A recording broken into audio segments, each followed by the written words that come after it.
မင်္ဂလာပါခင်ဗျာကျွန်တော်ကဒီသင်ခန်းစာလေးမှာဆိုရင်ကွန်ပျူတာအခြေခံသမားများအတွက်အများဆုံးဖြစ်လေဖြစ်ထရှိတဲ့ error 5ခုကိုကျွန်တော်ဒီသင်ခန်းစာလေးမှာဖြည့်ရှင်းပြပေးသွားမှာဖြစ်ပါတယ်တခါလေမှာကျွန်တော်တို့ကဒီကွန်ပျူတာအခြေခံလောက်လေးပဲသင်ထားရတယ်ကွန်ပျူတာ setting ဘိုင်းတွေကိုကောင်းကောင်းနားမလည်သေးဘူးသင်ပေးတဲ့သူတွေလည်းမရှိသေးဘူးပေါ့နော်ဒီတော့ကိုယ့်ရဲ့ကွန်ပျူတာမှာ setting တွေလွဲပြီးတော့ပြင်လိုက်မိတဲ့အခါမျိုးလေးတွေမှာကိုကပုံမှန်အတိုင်းလုံးနေကြအတိုင်းမဟုတ်တော့ဘဲနဲ့ setting တွေလွဲနေတယ် setting တွေကိုမှားပြီးတော့မှပြင်လိုက်မိတဲ့အခါမျိုးမှာကိုယ်တိုင်ပြန်လဲပြီးတော့မဖြေရှင်းတတ်ဘူးဆိုရင်တော့ကိုယ့်အတွက်တော်တော်လေးတိုင်ပတ်တာကိုတွေ့ရပါတယ်ဒီရဲ့သင်ခန်းစာလေးမှာတော့ကျွန်တော်စီကိုလာပြီးတော့မှအမေအများဆုံးနဲ့အဖြစ်အများဆုံး error လေး5ခုကိုစုစည်းပြီးတော့မှကျွန်တော်ဖြေရှင်းပြပေးသွားမှာဖြစ်ပါတယ်နံပါတ်1တစ်ခုကတော့ကျွန်တော်တို့ကွန်ပျူတာမှာ search bar ပြောင်းနေတဲ့ error လေးကိုဖြေရှင်းပြပေးသွားမှာဖြစ်ပါတယ် search bar ဆိုတာကကျွန်တော်တို့ကွန်ပျူတာရဲ့ဒီအောက်ခြေလေးမှာဘားတန်းလေးတစ်ခုရှိတယ်ဒါလေးကိုကျွန်တော်တို့က tab bar လို့ခေါ်ပါတယ်ဒီရဲ့ tab bar လေးပေါ်မှာရှေ့မှာကျွန်တော်တို့ကရိုက်ရှာလို့ရတဲ့ကိုဖွင့်ကျင်တဲ့ software လေးတွေကိုအလွယ်တကူရိုက်ရှာပြီးတော့မှဖွင့်လို့ရတဲ့ search bar လေးရှိတယ်အခုဒီကကျွန်တော်ရဲ့ဒီလက်ရှိကျွန်တော်ကွန်ပျူတာမှာဆိုရင် search bar လေးကပျောက်နေပါတယ်ဒီလိုမျိုးကျွန်တော်တို့က search bar လေးပျောက်နေလို့ဆိုရင်ဘယ်ကနေပြီးတော့ပြန်ဖော်အောင်မလဲမသိဘူးဆိုရင်တော့တော်တော်တိုင်ပတ်တာကိုတွေ့ရပါတယ်ဒီတော့ကျွန်တော်တို့ကကိုယ့်ရဲ့ကွန်ပျူတာလေးမှာအခုလိုမျိုး search bar လေးပျောက်နေလို့ပြန်ပြီးတော့ဖော်ခြင်းနဲ့ဆိုရင်တော့အောက်ခြေကကျွန်တော်တို့ tab bar လေးပေါ်မှာမောက်ရဲ့ right click လေးနှိပ်လိုက်ပါမယ် right click နှိပ်ပြီးသွားပြီဆိုရင်တော့ဒီထဲမှာကျွန်တော်တို့က SEARCH ဆိုတဲ့ search ဆိုတဲ့နေရာလေးရှိပါတယ်ဒီနေရာလေးမှာကျွန်တော်တို့ဗာသွားပြီးတော့တွေ့ရလဲဆိုတော့ hidden ဆိုတဲ့နေရာလေးမှာအမှန်ချစ်လေးထည့်ထားတာကိုတွေ့ရပါတယ်အမှန်ချစ်ထည့်ထားတဲ့အတွက်ကျွန်တော်တို့လက်ရှိကွန်ပျူတာမှာ search bar ကပျောက်နေတာဖြစ်ပါတယ်ဒီတော့ကျွန်တော်တို့ဒါလေးကိုပြန်ပြီးတော့ for ဖို့ရအတွက် hidden ဆိုတဲ့နေရာလေးမှာအမှန်ချစ်လေးကျွန်တော်တို့ပြန်ဖြုတ်မယ်ဒါမှမဟုတ်ကျွန်တော်တို့ဒီမှာ show search icon ဆိုတဲ့နေရာလေးမှာ click တစ်ချက်နှိပ်ပေးလိုက်ပါမယ်ဒါဆိုရင်တော့ကျွန်တော်တို့အခုဒီမှာ search bar လေးကပြန်ပြီးတော့မှပေါ်လာပြီဖြစ်ပါတယ်သူ့ကို click တစ်ချက်နှိပ်လိုက်ကျွန်တော်တို့ဖွင့်ကျင်တဲ့ software တွေဒါမှမဟုတ်ဝင်ကျင်တဲ့ setting လေးတွေတွေကိုအလွယ်တကူ search bar လေးကနေပြီးတော့ရိုက်ရှာပြီးတော့မှဖွင့်လို့ရပါတယ် search bar လေးတော့ပေါ်လာတာမှန်တယ်ဒီဘက်ဘေးမှာ search box လေးကမပေါ်သေးတဲ့အတွက်နောက်တစ်ခေါက်ကျွန်တော်တို့ tab bar လေးပေါ်မှာ right click လေးထပ်နှိပ်ပါမယ် search ဆိုတဲ့ထဲကိုဝင်ပြီးတော့မှ show search box ဆိုတာလေးကိုအမှန်ချင်လေးထည့်ပေးလိုက်ဒါဆိုရင်တော့ပုံမှန်အတိုင်းကျွန်တော်တို့ဒီမှာ tag here to search ဆိုတဲ့ search box လေးကျွန်တော်တို့ပြန်ပြီးတော့ပေါ်လာပြီဖြစ်ပါတယ်ဒါကတော့နံပါတ်1တစ်ခုအဖြစ်များတဲ့ setting လေးတစ်ခုဖြစ်ပါတယ်နောက်ထပ်နံပါတ်2တစ်ခုကတော့ tab bar နေရာအထားသို့မမှန်ခြင်းနဲ့ tab bar ကနေရာအထားသို့တွေမမှန်ဘူးတခါလေကြားလို့ဆိုရင်ကျွန်တော်တို့ကွန်ပျူတာရဲ့အောက်ခြေလေးမှာ tab bar လေးကပုံမှန်အတိုင်းရှိတယ်တခါလေမှာကျွန်တော်တို့က setting တွေကိုလွဲပြီးတော့ပြင်လိုက်မိတယ်မှားပြီးတော့မှနှိပ်လိုက်မိတဲ့အတွက် tab bar ကဒီအောက်ခြေမှာမရှိဘဲနဲ့အပေါ်တွေရောက်နေတာမျိုးတွေဘယ်ဘက်ချမ်းတွေညာဘက်ချမ်းတွေကတ်နေတာမျိုးတွေကျွန်တော်တို့ဖြစ်တတ်ပါတယ်ဒီလိုမျိုးကျွန်တော်တို့ကဖြစ်နေတဲ့အခါမှာဘလို့ပြန်ပြီးတော့လောက်ရလဲဆိုတော့ tab bar လေးပေါ်မှာ mouse ရဲ့ right click လေးနှိပ်ပေးရပါမယ်အောက်မှာ tab bar setting ဆိုတာလေးရှိတယ်သူ့ထဲကို click တစ်ချက်နှိပ်ပြီးတော့ဝင်လိုက်ပါမယ်ဝင်ပြီးသွားပြီဆိုရင်တော့ဒီရဲ့နေရာလေးမှာ load tab bar ဆိုတာလေးကပြုတ်နေပါလိမ့်မယ်အကယ်၍ပြုတ်နေတဲ့အခါမျိုးမှာဆိုရင်ကျွန်တော်တို့ကဒီရဲ့ဘာတန်းလေးကိုမောက်ရဲ့လက်ကလစ်နဲ့ဖိဆွဲလိုက်ပြီးတော့ဒီဘက်ဘေးကိုဆွဲလိုက်တယ်ဆိုရင်ဒီဘက်ဘေးကို tab bar ကြီးကရောက်သွားလိမ့်မယ်အပေါ်ကိုဖိဆွဲလိုက်တယ်ဆိုရင်အပေါ်ဘက်အချမ်းကြီးကိုရောက်သွားလိမ့်မယ်ညာဘက်အချမ်းကိုဖိဆွဲလိုက်တယ်ဆိုရင်ကွန်ပျူတာရဲ့ညာဘက်အချမ်းကိုရောက်သွားတာကိုတွေ့ရပါလိမ့်မယ်ဒီတော့ပုံမှန်အတိုင်းအောက်ခြေကိုရောက်ချင်တယ်ဆိုရင်အောက်ခြေလေးကိုဆွဲပြီးတော့မှထားလိုက်မယ်ပေါ့နော်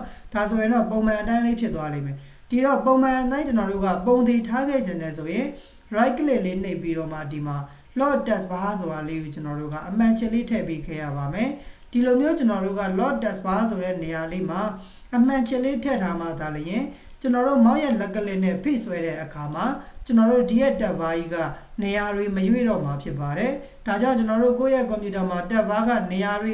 အတီးတရားမရှိဘူးမောက်ရဲ့လက်ကလစ်နဲ့ဖိဆွဲတိုင်းဒီ tab bar ကြီးကပါနေတယ်ဆိုရင်တော့အောက်ခြေလေးကိုဆွဲထားမယ်ပြီးရင်တော့ right click လေးနှိပ်ပြီးတော့ load the tab bar ဆိုတဲ့နေရာလေးမှာ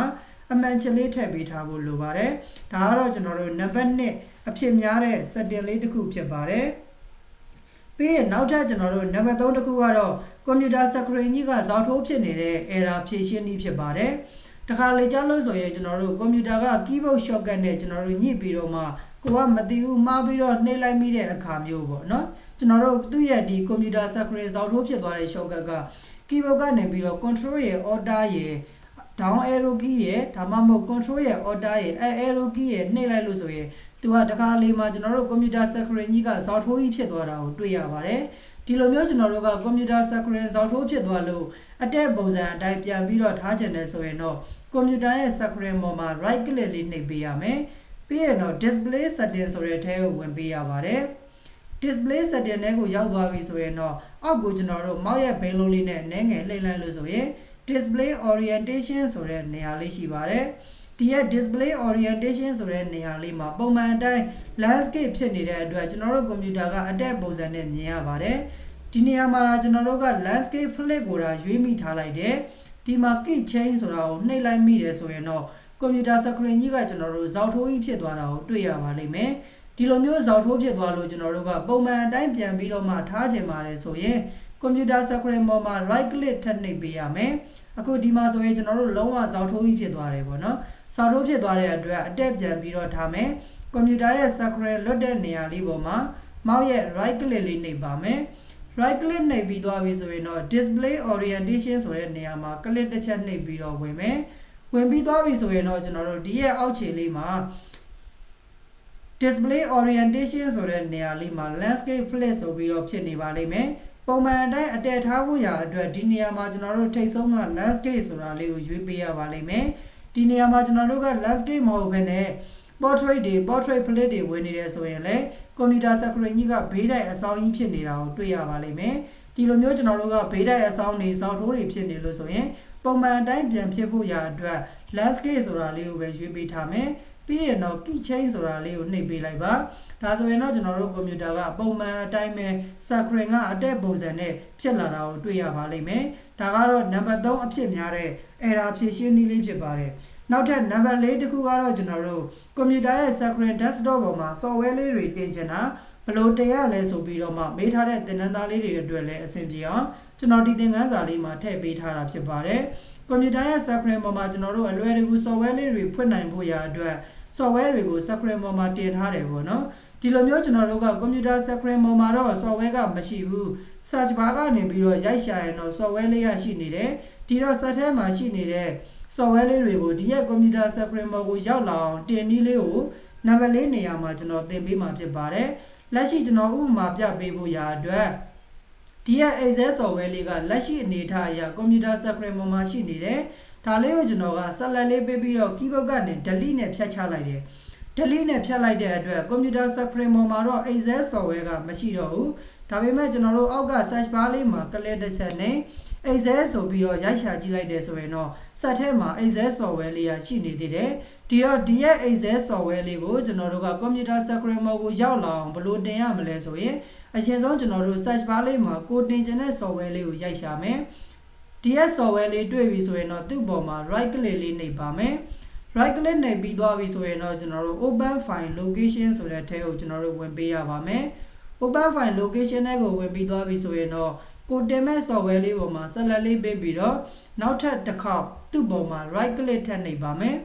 right click လေးနှိပ်ပြီးသွားပြီဆိုရင်တော့ send to ဆိုတဲ့နေရာလေးတွေကိုဝင်ပြီးတော့ desktop create shortcut ဆိုတာလေးကိုနှိပ်ပေးရမှာဖြစ်ပါတယ်ဒါမျိုးလေးနှိပ်ပြီးသွားပြီဆိုရင်တော့ကျွန်တော်တို့ကလို့နဲ့ပေးလိုက်လို့ရပါပြီကျွန်တော်တို့ computer ရဲ့ screen ပေါ်မှာ Excel software လေးကပြန်လည်ပြီးတော့မှရောက်ရှိလာတာကိုတွေ့ရပါလိမ့်မယ်ဒါကတော့ကျွန်တော်တို့ computer screen ပေါ်ကို software လေးတွေတင်သွင်းတဲ့နီလန်လေးဖြစ်ပါတယ် Excel software မှာမဟုတ်ပါဘူးတခြားကျွန်တော်တို့ typing software တွေဒါမှမဟုတ် Microsoft Word တွေ PowerPoint တွေအခြားကိုတင်ချင်တဲ့ software လေးတွေအားလုံးကိုလည်းဒီရဲ့နီလန်လေးကိုအသုံးပြုပြီးတော့မှတင်လို့ရပါတယ်ဒါကတော့နံပါတ်4 error ဖြည့်ရှင်းတဲ့နီလန်လေးဖြစ်ပါတယ်နောက်တစ်ခုကတော့ကျွန်တော်တို့ tablet mode ပုံစံကြီးဖြစ်နေပြီးတော့မှသူ့ကိုပြန်ပြီးတော့မှပိတ်တဲ့နီလန်လေးဖြစ်ပါတယ်အခုကျွန်တော်တို့က computer မှာဒီမှာပုံမှန်အတိုင်းလေးပဲရှိနေသေးတယ်ကျွန်တော်တို့ search bar ကနေပြီးတော့မှ tablet ဆိုပြီးတော့ရိုက်ထည့်လိုက်မယ် LED tablet ဆိုပြီးတော့ရိုက်ထည့်လိုက်တယ်သူ့ကိုကျွန်တော်တို့ကဖွင့်လိုက်ပြီးတော့မှ change additional tablet setting ဆိုတဲ့အထဲကိုဝင်လိုက်တယ်ဒီနေရာမှာတော့ကျွန်တော်တို့က tablet mode ကိုဖွင့်လိုက်မိတဲ့အခါမှာဆိုရင်ကျွန်တော်တို့ကဒီမှာတစ်ချက်ကြည့်မယ်ပုံမှန်အတိုင်းမဟုတ်တော့ဘဲနဲ့ကျွန်တော်တို့ကွန်ပျူတာကြီးကပုံစံတွေပြောင်းသွားတာကိုတွေ့ရပါလိမ့်မယ် အခုဒီမှာဆိုရင်သူကပုံမှန်လုပ်တဲ့ပုံစံအတိုင်းမဟုတ်တော့ဘဲနဲ့ tablet mode ပုံစံကြီးပွင့်သွားတဲ့အတွက်ကျွန်တော်တို့ software တွေဖွင့်ပြီးတော့သုံးချင်တယ်အလွယ်တကူကျွန်တော်တို့ကွန်ပျူတာမှာ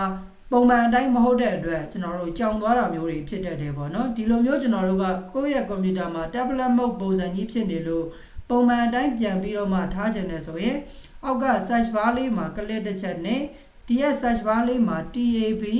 LED tablet ဆိုပြီးတော့ရိုက်ထည့်လိုက် tablet setting ဆိုပြီးတွေ့ပြီဆိုရင်တော့သူ့ကိုလက်ကလစ်နဲ့တစ်ချက်နှိပ်ပြီးတော့ဖွင့်ပေးရမှာဖြစ်ပါတယ်ဖွင့်ပြီးသွားပြီဆိုရင်တော့ change additional tablet setting ဆိုတဲ့ထဲကိုဝင်မယ်ဖွင့်ပြီးသွားပြီဆိုရင်တော့ဒီမှာ tablet mode ဆိုတဲ့နေရာမှာ on ဖြစ်နေပါတယ်ကျွန်တော်တို့ဒါလေးကိုပိတ်ပေးရမှာဖြစ်ပါတယ်ဒီကောင်လေးကိုပိတ်ပြီးသွားတော့ close နှိပ်လိုက်ပြီးဆိုမှကျွန်တော်တို့ကွန်ပျူတာကပုံမှန်အတိုင်းလေးပြန်ပြီးတော့ဖြစ်သွားတာကိုတွေ့ရပါလိမ့်မယ်ဒါကတော့ကျွန်တော်တို့နံပါတ်5အဖြစ်များတဲ့ error ဖြည့်ရှင်းတဲ့နည်းလမ်းလေးဖြစ်ပါတယ်ဒီရဲ့တင်ပြပေးတဲ့နည်းလမ်းလေး5ခုတည်းကနေပြီးတော့မှကိုယ့်ရဲ့ကွန်ပျူတာမှာလက်ရှိဖြစ်နေတဲ့အခက်အခဲလေးတွေပါရှိတယ်ဆိုရင်တော့အားလုံးအတွက်အရင်အသုံးဝင်မယ်လို့ထင်ပါတယ်ဒါလေးတွေကကွန်ပျူတာအခြေခံသမားတွေအတွက်ကောမသိသေးတဲ့သူတွေအတွက်ကော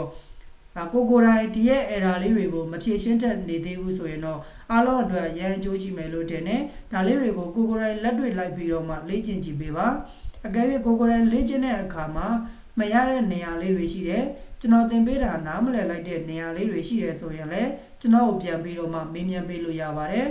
အကယ်၍ကိုယ်တိုင်လေ့ကျင့်ပြီးသွားပြီကိုလည်းအမှန်တကယ်ကိုယ့်ရဲ့ကွန်ပျူတာမှာအခုလိုမျိုး error လေးတွေဖြစ်နေလို့ကိုယ်တိုင်ပြန်လည်ပြီးတော့ဖြေရှင်းတတ်နေပါပြီဆိုရင်တော့ဒီသင်ခန်းစာရဲ့ comment လေးမှာ DONE done ဆိုပြီးတော့ရေးခဲ့ပေးပါအောင်ခင်ဗျာဒါမှကျွန်တော်သင်ပေးတဲ့သင်ခန်းစာလေးတွေကိုဘယ်သူတွေကတော့အမှန်တကယ်လိုက်ပြီးတော့လေ့ကျင့်နေပါတယ်လက်တွေ့လိုက်ပြီးတော့မှလေ့လာနေပါတယ်ဆိုတာလေးတွေကိုကျွန်တော်ကိုယ်တိုင်လည်းသိရအောင်လို့ပါအခုဒါဆိုရင်တော့ကျွန်တော်ဒီသင်ခန်းစာလေးကိုဒီမှာပဲရှင်းနာလိုက်ပါမယ်အားလုံးအဆင်ပြေကြပါစေခင်ဗျာ